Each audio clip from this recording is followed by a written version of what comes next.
রাত ধরে তো বৃষ্টি হয়েছে, রাস্তাঘাট তো সব জলে একেবারে থই থই থই থই। তা এই দুর্যোগের মধ্যে আবার কোথায় বেরোবে গো? হ্যাঁ, আরে বাবা, ওই যে কথায় আছে না, কপালে লিখিতং ঝাঁটা খন্ডাবে কোন বেটা। মহারাজের সঙ্গে বেরোতে হবে। বুঝতে পেরেছি, এই বর্ষায় মহারাজের মাছ ধরার শখ হয়েছে তো। আর তুমি ছাড়া তো আর তার আবার চলে না, তাই চলেছ মাছ ধরতে। তা ভালো দেখে কই মাছ ধরা পড়লে কটা এনো তো, জমিয়ে তেল কই রাঁধবো গো। বুঝো, এই জন্যই বলে যেমন ঘট তেমন বুদ্ধি। শোনো গিন্নি, মাছ ধরার শখ না মহারাজের মাথায় উঠেছে। কেন মাথায় উঠেছে কেন? বরাবরই তো মহারাজ বর্ষার মধ্যে মাছ ধরতে ভালোবাসেন। কৃষ্ণনগরের সব কথা তো জানো না, তাই এ কথা বলছো। এদিকে কদিনের আচমকা বৃষ্টিতে নদীর জল এমন ফুলে ফেঁপে উঠেছে যে জল একেবারে বাঁধের কানায় কানায়। মহারাজ তাই আজ সদল বলে বাঁধের পরিস্থিতি দেখতে যাচ্ছেন, আর আমাকেও তার সঙ্গে যেতে হচ্ছে। ভাল লাগে না। কোথায় ভাবলাম বর্ষার বাজারে ঝাল ঝাল তেল কই খাবো, তা না।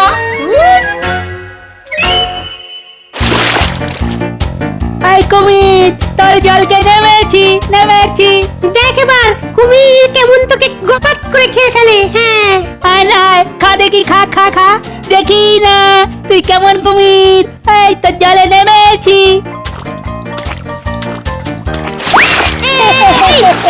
কেমন মজা, কি খাবি? একেবারে ওই দিকে জল কেটে ছুটবি না। কেমন মজা কেমন মজা, জলের কুমির জলকে ভয় পাচ্ছে। দুও দুও দুও দুও দুও। এটা কিন্তু ছোট্টামি, এরকম করলে আমি কিন্তু আর খেলবো না। ঠিক আছে, গুলটের বদলে এবার আমি জলে নামছি। আরে এই দস্যির দল, বর্ষার জলে এমন হুটোপাটি করছিস কেন? হ্যাঁ, উঠে আয়, উঠে আয় বলছি, জল থেকে উঠে। আরে ঠান্ডা লেগে গেলে কি হবে? কিচ্ছু লাগবে না দাদু, তুমিও আমাদের সঙ্গে খেলতে এসো। হ্যাঁ দাদু, খেলতে এসো খেলতে এসো। তুমি খেলা শুরু করলে দারুণ জমে যাবে। কথা শোনো, ওরে আমি কি আর তোদের মতো ছেলে মানুষ নাকি? হ্যাঁ, আমার বলে কিনা কত কাজ। হ্যাঁ হ্যাঁ দাদু, খেলতে এসো। তুমি খেলা শুরু করলে না দারুণ জমে যাবে। হ্যাঁ খেলতে এসো। ওরে ছাড় ছাড়, আরে এমন ভাবে সকলে মিলে টানারানি করলে কাদায় পা পিছলে হঠাৎ করে পড়ে যাবো যে। না না, কোনো কথা শুনবো না, এসো এসো। নাও এবার কুমির হও। নাও নাও, ধরো ধরো ধরো। দেখলেন তো মহারাজ, কাল অত করে বলা সত্ত্বেও গোপাল সময় মতো এসে পৌঁছালো না। তাই তো দেখছি। একবার ভেবে দেখুন, রাজ্যের আজ এত বড় একটা সংকট, বর্ষার জলে নদীর বাঁধ অবধি টইটুম্বর, আর গোপাল কেমন গায়ে হাওয়া লাগিয়ে ঘুরে বেড়াচ্ছে। ঠিক আছে, একবার ওকে আসতে দাও। ওই দেখুন মহারাজ, দেখুন দেখুন গোপাল কেমন জলের মধ্যে বাচ্চাদের সঙ্গে খেলা করছে। তার করবে না, বুড়ো ষাঁড় শিং ভেঙে বাছুরের দলে ভিড়েছে। কীর্তিকলাপ দেখলে গা একেবারে জ্বলে যায়। গোপাল, এই রে মহারাজ, ব্যাস হয়ে গেল। দেখলি তো, তোদের জন্য আজ মহারাজের কাছে বকুনি খেতে হবে। এই যে মহারাজ আসছি। কি মজা কি মজা, আরে বৃষ্টি পড়ে ঝমাঝম, দাদু পা পিছলে আলুর দম। কি মজা কি মজা। আবার ছড়া কাটা হচ্ছে, দাঁড়া আজ তোদের দেখাচ্ছি মজা। গোপাল, আমি ডাকছি না, কানে যাচ্ছে না কথা। এই যে আসছি মহারাজ। বলি, কখন আসবার সময় ছিল? আমি তো তাড়াতাড়ি আসছিলাম মহারাজ, কিন্তু ওই বিচ্ছুগুলো পথ আটকে এমন টানাটানি শুরু করে দিল না। ইস, পোশাকের কি অবস্থাটাই না করেছো।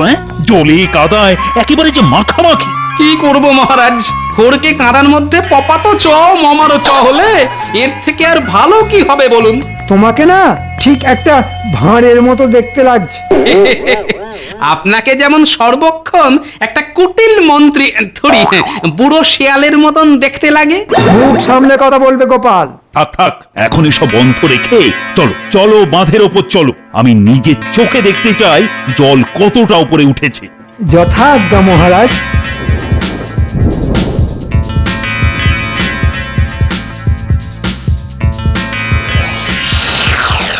কিন্তু ওরা সব দল বেঁধে কোথায় যাচ্ছে? এই তোমরা কোথায় যাচ্ছ? আমরা যাচ্ছি ওই কথা বলা গাছ দেখতে। কথা বলা গাছ? কেন, আপনি কিছু শোনেননি? না তো। মন্ত্রী মশাই আপনি কিছু শোনেননি? হ্যাঁ হ্যাঁ শুনছিলাম বটে, ওই আমাদের রাজ্যের পূর্ব দিকে কিছুদিন আগে কেটে ফেলা একটা বিরাট বট গাছের গুঁড়ি নাকি কাল থেকে কথা বলতে শুরু করেছে। সে কি ভারী অদ্ভুত ব্যাপার তো। তা কি বলছে? আচ্ছা, বাংলায় বলছে না অন্য কোনো ভাষায়? না না, পরিষ্কার বাংলাতেই বলছে। বলছে তোরা আমাকে কেটে ফেলে খুব বড় পাপ করেছিস, আর সেই পাপ দূর করার জন্যে আমাকে রোজ ভালো মন্দ খেতে দিবি, আর তার সাথে দিয়ে যাবি ভালো মতন দক্ষিণা। বাবা, এই ঘোর বর্ষার মধ্যে এত ভালো তামাশা শুরু হয়েছে। চলো তো একবার দেখে আসি। কিন্তু বাঁধ, আহা, আগে গাছ পরে বাঁধ। এসো এসো সকলে।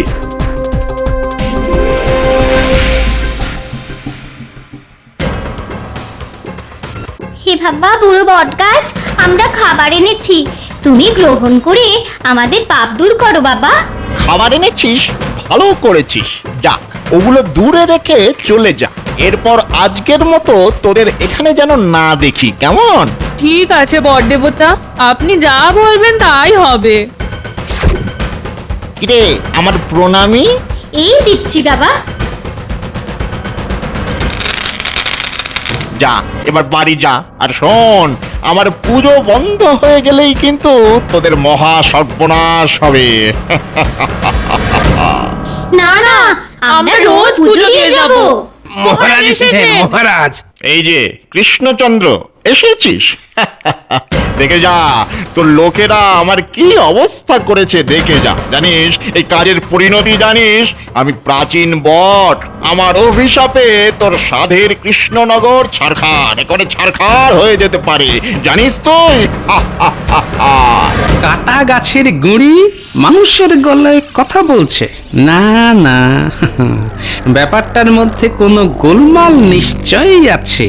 কিরে কৃষ্ণচন্দ্র, বল, কিরে এই পাপের প্রায়শ্চিত্ত করবি? আপনি যদি সত্যি বটবৃক্ষ হন তাহলে আপনিই বলে দিন। মুদ্রা লাগবে, মুদ্রা। 1000 স্বর্ণ মুদ্রা। 1000 স্বর্ণ মুদ্রা? হ্যাঁ, বট গাছ কেটে ফেলা খুব পাপ, আর তোর প্রজাদের পাপ মানে তোরই পাপ। সেই পাপের প্রায়শ্চিত্ত করতে হবে 1000 স্বর্ণ মুদ্রা খরচ করে, এবং তা খরচ করতে হবে তোকেই। হ্যাঁ বাবা, গাছ খাবার দাবার চাইছে, এখন আবার মহারাজকে দেখে স্বর্ণ মুদ্রার বায়না। ব্যাপারটা তো দেখতেই হচ্ছে। কি দেখবি গোপাল? সেটা না হয় দেখতে পেলেই বলবো। খবরদার বলছি, খবরদার। আর এক পা এগোলেই কিন্তু মহা সর্বনাশ হবে বলে দিচ্ছি। হ্যাঁ, হোক সর্বনাশ। কি এত বড় কথা?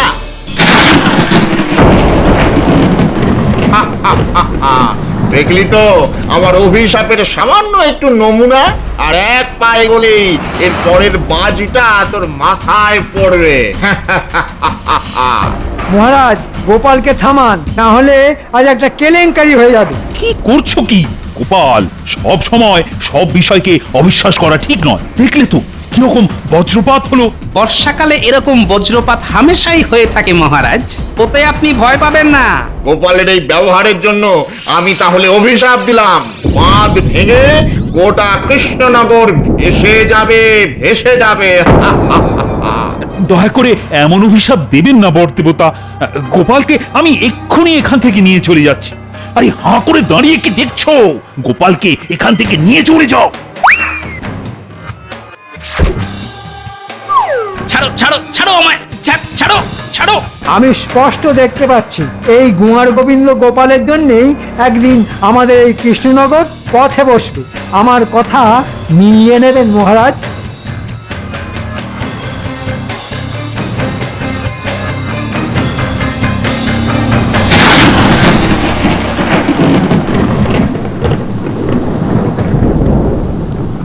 যা বৃষ্টি নেমেছে, ধরার আর নামই নেই। যা, সব কিছু না ভাসিয়ে দেয়। এ কি গো, মরা মাছের মতো চোখ করে চালের দিকে তাকিয়ে আছো কেন? বলি ঘুম হবে না? ঘুম আসছে না, শুধু বৃষ্টিটা একটু ধরলেই আমায় একবার বেরোতে হবে। কি কি বললে? এই দুর্যোগের মধ্যে রাতের বেলায় বের হবে?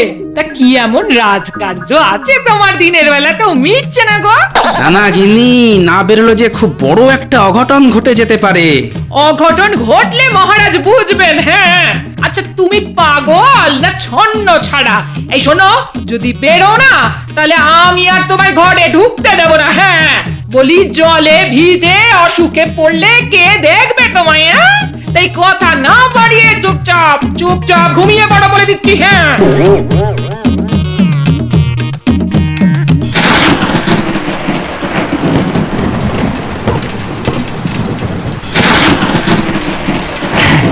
দিলাম কেটে বাঁধ, হু হু করে জল ঢুকতে শুরু করে দিল। একেই বলে বাঁধ কেটে বন্যা আনা। এক রাতের মধ্যেই গোটা কৃষ্ণনগর হবে জলমগ্ন। আর গোপাল গোপাল বুঝবে বুঝবে ওই ঠেলার নাম বাবাজি কাকে বলে।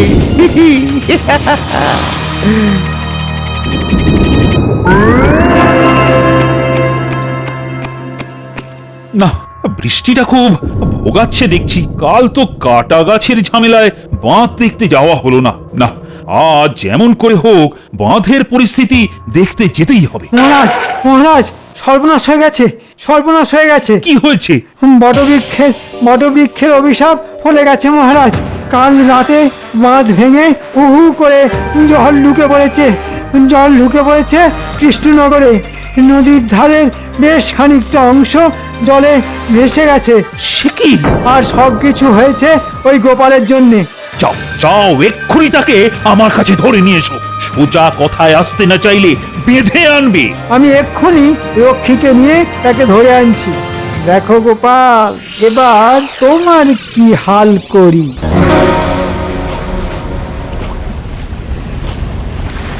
হুম, যা ভেবেছিলাম তাই। এ তো জলের চাপে বাঁধ ভেঙে যাওয়া নয়, পরিষ্কার দেখতে পাচ্ছি কেউ বা কারা বাঁধের এই জায়গাটা কেটে দিয়ে গেছে। তাহলে কি আমার অনুমানই ঠিক? কিন্তু কে করলো এমন কাজ? বাবা, মন্ত্রী মশাই যে, সাথে আবার রক্ষী। একেবারে পালাবার চেষ্টা করবে না গোপাল, যাও ওকে বাঁধো। একই আমায় বাঁধছো কেন? সেটা মহারাজ বলবেন। এটাকে নিয়ে চলো। ঠিক আছে, বাঁধার দরকার নেই, আমি এমনিই যাচ্ছি। হ্যাঁ, জল তো মনে হচ্ছে অনেক দূর গড়িয়েছে। দেখি মেপে ঘরে তুলতে পারি কি না।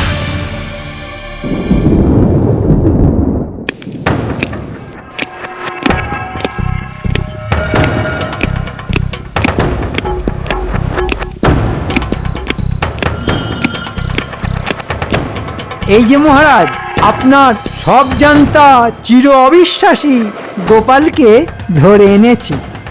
এক্ষুনি ওকে এই রাজ্য থেকে দূর করে দাও। আমি আর ওর মুখ দেখতে চাই না। কিন্তু আমার দোষ? আবার দোষের কথা জানতে চাওয়া হচ্ছে? তোমার জন্য, শুধু তোমার জন্য বটদেবতার অভিশাপে কৃষ্ণনগরের অমন শক্তপোক্ত বাঁধ ভেঙে গেছে। এই ক্ষতির মূল্য কে চোকাবে? তুমি।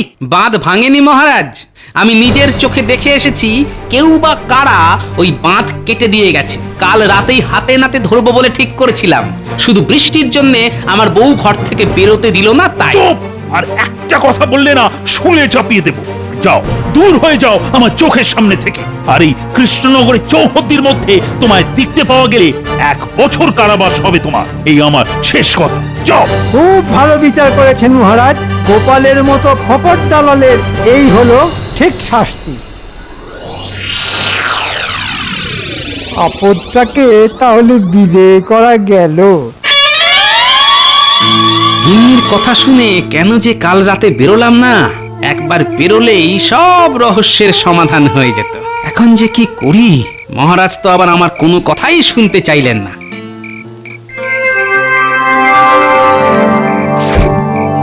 কি তোরা কি করে জানলি যে আমি এখানে লুকিয়ে আছি? আমরা যে তোমার গায়ের গন্ধ পাই দাদু। বাবা, এসে পড়ে খুব ভালো কাজ করেছিস। সে না হয় এসব ভালো কাজ করেছি, কিন্তু দিদা যে ওদিকে খুব কান্নাকাটি করছে গো। শোন, তোদের দিদাকে যাতে বেশি দিন কান্নাকাটি করতে না হয় তার জন্যে আমি যেই রকম বলবো সেই রকম করতে হবে। কিরে, পারবি তো?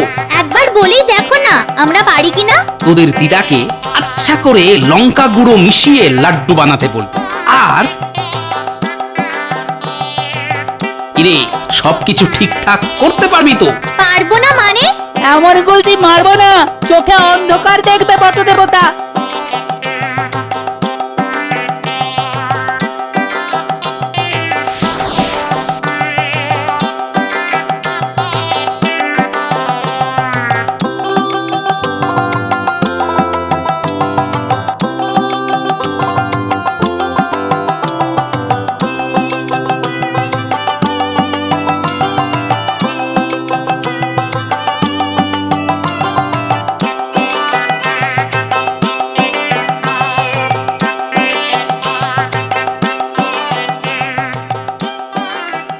যাক বাবা, লাড্ডু বানানো হয়ে গেল। এখন সময় মতো সে এসে পড়লেই হয়। দিদি, আমায় ডেকেছো? হ্যাঁ ভাই, আমার একটা উপকার করে দিতে হবে তোমায়। বলো। তুমি তো সবই জানো ভাই, সন্দেহের বশে বটদেবতাকে তুচ্ছ তাচ্ছিল্য করে তোমাদের দাদা কি বিপদেই না পড়েছে। সে তো সবই জানি দিদি। মহারাজের কোপে পড়ে গোপাল দাদা আজ ঘর ছাড়া।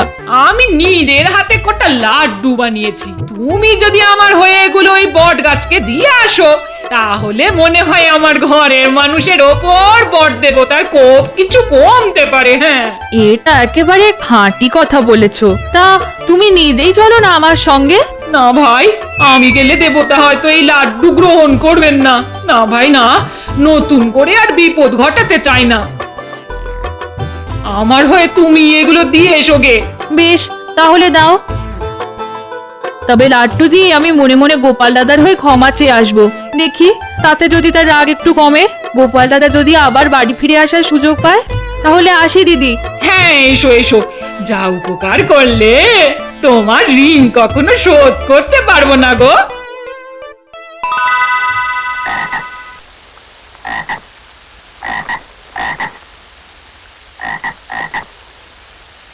কে কি এনেছিস?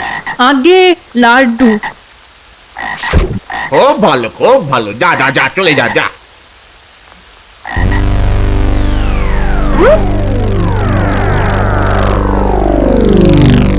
ঘটা রে লাড্ডু। ওরে বাবা, কি ঘি চপচপে। নে নে বটা, খা খা।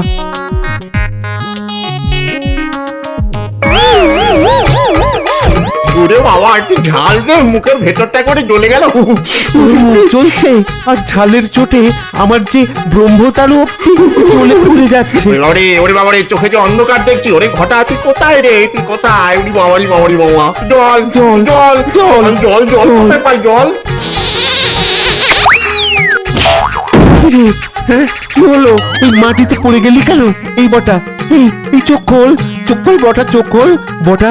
এই বটা, তাড়াতাড়ি চোখ খুলে ওই গাছের কোটরে ঢুকে যা। কেউ এসে পড়লে কেলেঙ্কারি হবে। মা গো, বাছা ধানেরা, এবার তোরা আমাদের হাতের মুঠোয়। বেটা, মানুষের বিশ্বাসের সুযোগ নিয়ে এখানে বট দেবতা সেজে লোক ঠকানো। দেখ এবার কি হাল করি তোদের।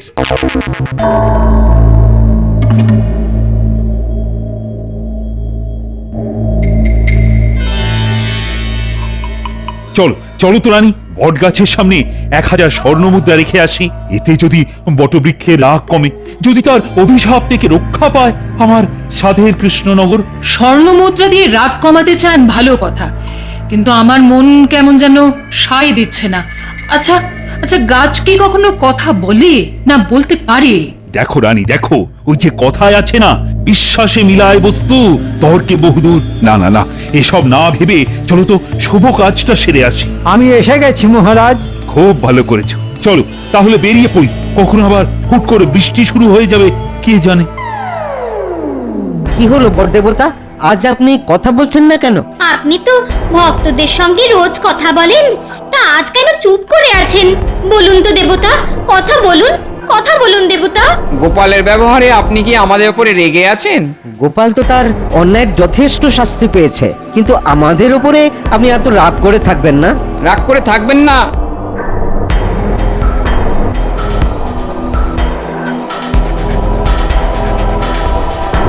কি ব্যাপার, বট গাছের সামনে দাঁড়িয়ে কি বলছো তোমরা?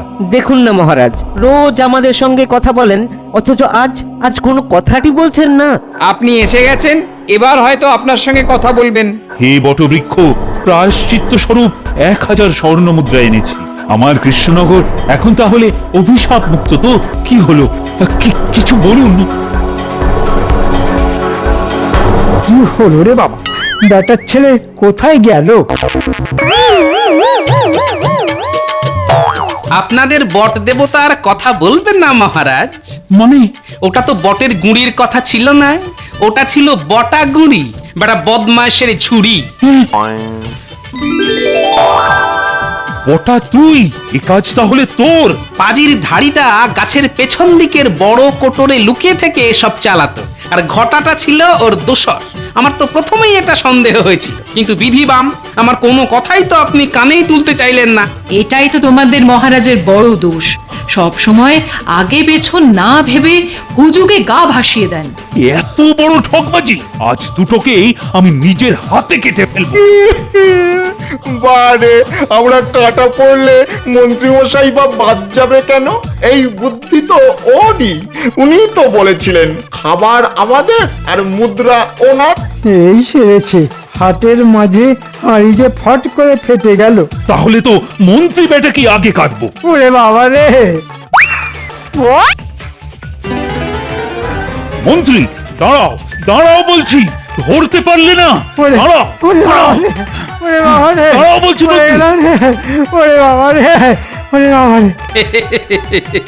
জয় গোপালের জয়। জয় গোপালের জয়।